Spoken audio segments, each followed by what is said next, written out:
नमस्ते, आदाब, सलाम मेरे सभी दोस्तों को आपके दोस्त ज्योतिषी और गाइड इरफान की तरफ से फिर एक बार आपके अपने चैनल एस्ट्रो एश्योरेंस के साथ हाजिर हूँ। वैदिक ज्योतिष का एक इलाका है, हम डिवीजन चार्ट्स को कैसे देखते हैं। कई डिवीजन चार्ट्स बताए गए हैं, 16 सबसे अहम चार्ट्स बताए गए हैं। इनमें से एक चार्ट जिसे बहुत अहमियत दी जाती है वो है नवांश या नवमाश चार्ट, जो आपके लग्न चार्ट के 9 हिस्से होते हैं। उन 9 हिस्सों से आपका लग्न बनता है, जो उस डिग्री से बनता है जिसमें आपके लग्न की डिग्री जाती है। वही डिग्री आपका नवमाश में लग्न बन जाता है और उसी खास राशि से जो लग्न बनती है दूसरे घर बनते हैं। ग्रहों को उनमें रखा जाता है फिर से इस बात पर कि ग्रह घरों में कौन सी डिग्री में है और नवमाश बन जाता है। हमें इसके बारे में सब पता है और हमने नवमाश पर बहुत सारे वीडियो भी बनाए हैं। लेकिन अहम सवाल ये है, हम डिवीजन चार्ट्स को कैसे देखें। क्या डिवीजन चार्ट्स को देखने का कोई तरीका है, बजाय इसके कि सिर्फ चार्ट देखें और फिर अलग अलग घर देखें, या फिर डिवीजन चार्ट्स का कोई मतलब भी होता है। सबसे पहले तो किसी भी डिवीजन चार्ट में लग्न बहुत अहम हो जाता है और फिर वो खास घर भी, जो जिंदगी के उस इलाके को भी बयान करता है जिसे डिवीजन चार्ट बता रहा है। तो अगर आप चतुर्थांश यानी डी4 चार्ट की बात कर रहे हैं, मिसाल के तौर पर जहां आप जिंदगी की सहूलियतों, कई तरह की जायदाद, प्रॉपर्टी वगैरह की बात कर रहे हैं, आपकी जिंदगी में खुशहाली, और ये ज्यादा इस बात से है कि आपको जिंदगी में कितना पोषण मिल रहा है, तो आपको सिर्फ चतुर्थांश के लग्न यानी डी4 चार्ट को ही नहीं बल्कि चौथे घर को भी देखना चाहिए। और जो भी चीज जायदाद को बताती है आपको उस घर में भी देखना चाहिए।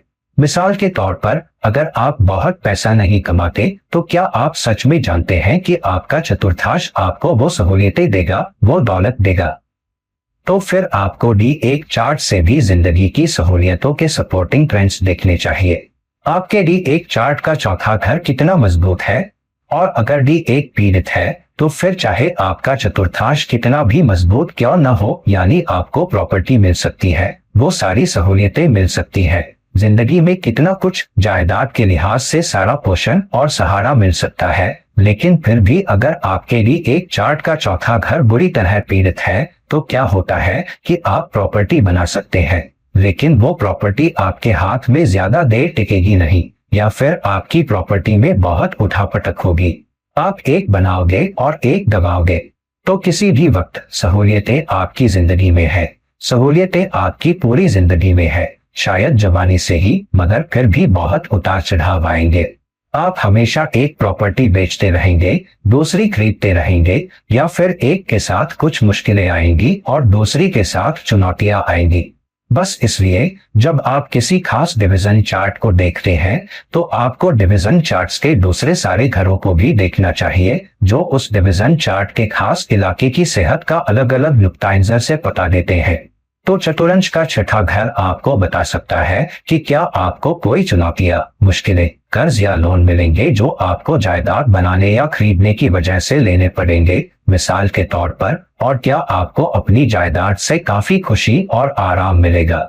मिसाल के तौर पर अगर आपके चतुरंश का दूसरा घर बुरी तरह पीड़ित है तो आप हमेशा अपनी सहूलियतों पर पैसा उड़ाते रहेंगे, आप कुछ बचा नहीं पाएंगे। अगर आपके चतुर्थांश का दूसरा घर बुरी तरह पीड़ित है, अगर छठा घर बुरी तरह पीड़ित है, तो प्रॉपर्टी या जायदाद खरीदने के लिए आप बेवजह लोन भी ले लेंगे और फिर बाद में मुश्किलों में फंस जाएंगे। तो लग्न तो जाहिर है बहुत बहुत अहम है, डिवीजन चार्ट का लग्नेश भी बहुत अहम है। डिवीजन चार्ट में लग्नेश की सबसे मजबूत स्थितियों में से एक तब होती है जब वो खुद लग्न में चला जाता है, फिर वो आपको डिवीजन चार्ट के मुख्य इलाकों का बहुत अच्छा असर देता है और फिर ये दिखाता है कि आप बहुत सी चुनौतियों पर काबू पा लेंगे, सिर्फ उस इलाके के लिए आपकी जो खास एनर्जी है, जो मोटिवेशन है, जो इरादा है, उसकी वजह से। मिसाल के तौर पर अगर आप डी7 चार्ट यानी सप्तमाश चार्ट देख रहे हैं, जहां आप बच्चों की बात कर रहे हैं, क्या आपको बच्चे मिलेंगे या फिर बच्चे मिलने में आसानी होगी, बच्चों की तंदुरुस्ती, कितनी तंदुरुस्ती, बच्चों से पोषण, क्या बच्चे आपका साथ देंगे, क्या बच्चे जिंदगी में आगे बढ़ेंगे, और ये आपकी ख्वाहिशों, आपकी जिस्मानी ख्वाहिशों के लिए भी है, क्योंकि अगर आपकी जिस्मानी ख्वाहिश मजबूत नहीं है तो फिर बच्चे आएंगे कहाँ से। तो जब आप सप्तमाश देखते हैं, मिसाल के तौर पर, तो सिर्फ सप्तमाश के लग्न और लग्नेश की स्थिति को ही न देखें, बल्कि सप्तमाश के 7वें घर, 8वें घर, 5वें घर को भी देखें। अगर आप दशमाश यानी करियर चार्ट देख रहे हैं, तो सिर्फ लग्न लग्नेश की स्थिति ही न देखें, बल्कि दशमाश के 10वें घर को भी देखें और छठे घर को भी देखें, क्योंकि आप कर्म की बात करेंगे। दशमाश चार्ट में छठा घर 10वें घर के साथ एनर्जी शेयर करता है। लेकिन डिवीजन चार्ट्स का सबसे अहम पहलू यह है कि लग्न कौन सा है। अगर लग्न वृश्चिक है तो उठापटक, चुनौतियां, बदलाव, हर वक्त तब्दीलियां आपकी जिंदगी के उस खास हिस्से से गुजर सकती है। अगर जिंदगी के उस खास इलाके के लिए लग्न सिंह है, अगर आप दशमाश की बात कर रहे हैं, तो आपको लीडरशिप पोजीशन मिल सकती है, लेकिन बहुत जिम्मेदारी लेने के बाद, अपने करियर में बहुत जवाबदेही लेने के बाद, काम के लिए, प्रोजेक्ट्स के लिए जिम्मेदारी उठाने के बाद, लीड लेने के बाद, खुद को एक लीडर के तौर पर पेश करने के बाद, आपको डिजिग्नेशन मिलने से पहले ही जिम्मेदारियां उठानी पड़ सकती है। तो डिवीजन चार्ट्स का लग्न बहुत अहम है, स्थिति बहुत अहम है, वो कहाँ स्थित है और वो खास इलाके और वो खास घर जो उस खास इलाके से मुनासिब है, जिसके लिए डिवीजन चार्ट खड़ा है, वो बहुत बहुत अहम हो जाते हैं। तो मैं सारे डिवीजन चार्ट्स एक एक करके करूंगा। हमने कुछ हफ्ते पहले ही षष्टियाज कर लिया है और मैं बाकी डिवीजन चार्ट्स को भी एक एक करके करूंगा। हालांकि ये अहम है कि जब तक आप D1 चार्ट और D9 चार्ट को अच्छी तरह देखना नहीं समझते और D1 और D9 के बारीक पहलुओं को, जो एक दूसरे से जुड़े हैं, नहीं ढूंढते, अगर आप इन दोनों को जोड़ नहीं पाते, अगर आप नहीं समझ पाते कि ये एक दूसरे से कैसे बात करते हैं, D9 चार्ट का 10वां घर D1 चार्ट के 10वें घर से कैसे बात करता है, और करियर, कर्म, आपकी जिंदगी के रिसोर्सेज से मुनासिब हर घर के स्वामी, तो फिर आप दूसरे डिवीजन चार्ट्स की बारीकियां नहीं समझ पाएंगे।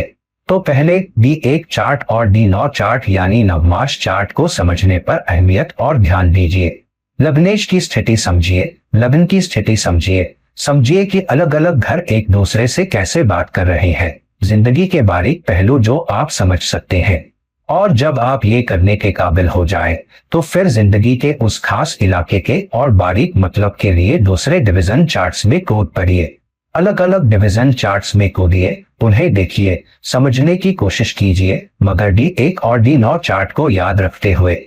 और आप पाएंगे कि ये डिवीजन चार्ट्स आपसे बहुत कुछ कहते हैं, आपसे बहुत कुछ बात करते हैं, और इसके जरिए आप अपनी जिंदगी के बारीक तत्वों को देख पाएंगे। आप ये भी समझ पाएंगे कि चुनौतियां कहाँ से आ सकती हैं, ताकत कहाँ है, मुश्किलें कहाँ है, जिंदगी के किस हिस्से पर आपको और ध्यान देना चाहिए, जिस पर आपको और गौर करना चाहिए, और कहाँ आपको सबसे बड़ा सहारा, सबसे बड़ा पोषण और सबसे बड़ी तरक्की भी मिल सकती है। तो दोस्तों, इस वीडियो को लाइक कीजिए, शेयर कीजिए, और अगर आप मेरी निजी कंसल्टेशन के लिए देख रहे हैं, तो मुझसे जरूर संपर्क कीजिए, नीचे लिंक दिया गया है। किसी और वक्त तक किसी और वीडियो के साथ ये आपका दोस्त ज्योतिषी और गाइड इरफान विदा लेता है। चाओ।